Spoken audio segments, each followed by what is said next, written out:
ជំរាបសួរពុកម៉ែបងប្អូនដែលចូលមកកាន់នៅ Channel ធ្វើ Train យកលុយបានថ្ងៃនេះគឺត្រូវនឹងថ្ងៃទី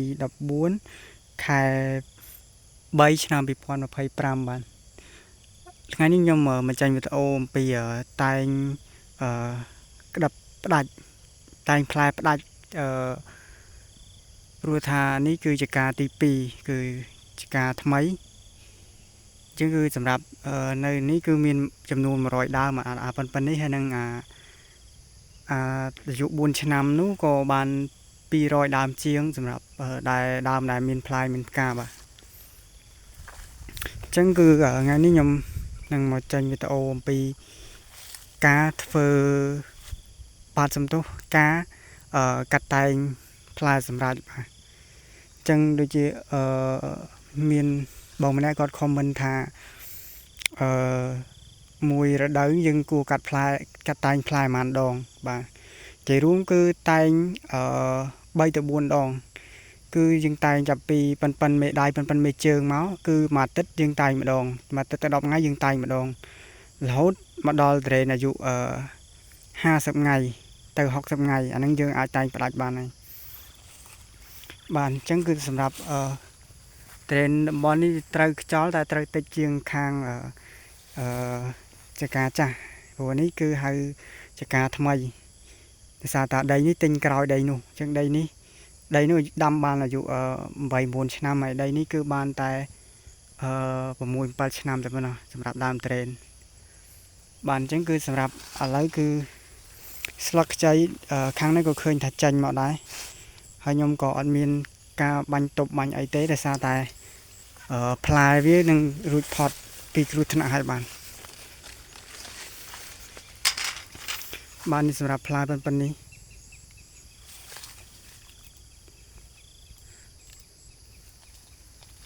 បាទសម្រាប់ដើមនេះគឺខ្ញុំធ្វើការតែងសម្រាប់រួចហើយអញ្ចឹងគឺដើមនេះគឺនៅសល់លើឆ្កោមលើ5 2 7 3 10នេះ1 11អានេះ3 14អាខាងនោះ1 15ខាងនេះ3វា18ហើយអានេះ4វា22ហើយនឹងអានោះ4វា26ចឹងដើមនេះទុក26ផ្លែបាទអានេះខ្ញុំអត់យកទេព្រោះដើមនេះតែ26ផ្លែគឺគ្រប់គ្រាន់ហើយបាទទំហំដើមប៉ុណ្នេះបាទនេះដើមវាចឹងខ្ញុំនឹងនាំពុកម៉ែបងប្អូនមកកាត់តែងដើមនេះ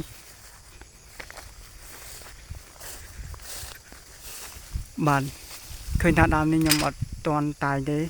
ដោយសារតែសមខ្ញុំមកតែងភាសាតែអត់ហើយអញ្ចឹងគឺថ្ងៃនេះខ្ញុំមកតែងបរហើយក៏យកថ្នាំឲ្យគេបាញ់ជំនួយផ្លែកាត់បន្ថយការជ្រុះដែរបាទអញ្ចឹងគឺសម្រាប់ថ្នាំគឺខ្ញុំបាញ់ដូចឯណោះដែរគឺខ្ញុំប្រើខែមស៊ីមូរ៉ុនចំនួន 500cc នឹងទឹក1000លីត្រហើយនឹង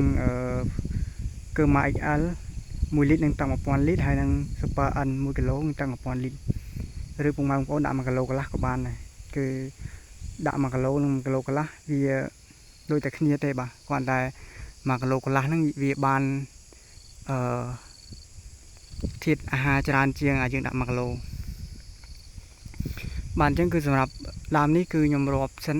ដើមនេះខ្ញុំទុកបានត្រឹម20ផ្លែទៅ30ផ្លែតែប៉ុណ្ណោះអញ្ចឹងឥឡូវគឺខ្ញុំរាប់ឥឡូវនោះ5អានោះ4វា9អានោះ1 10អានេះ2 12 14 16 18 19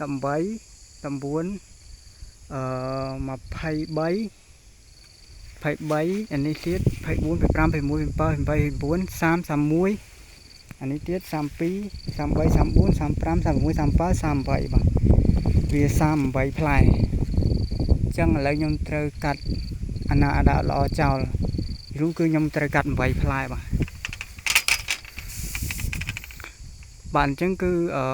វិធីដែលកាត់តែងគឺត្រូវមើលអាណាដែលវាកពិកប៉ោងអត់ល្អក្បាលរួមអញ្ចឹងគឺអាហ្នឹងក្បាលរួមគឺតអត់រួចទេបាទអញ្ចឹងឥឡូវគឺដោយសារតែខ្ញុំកាន់ដៃជាងកាន់កដៃជាងវាក់កាត់អញ្ចឹងខ្ញុំនឹងកាត់ហើយនឹងថតជូនពុកម៉ែបងប្អូនតែម្ដងបា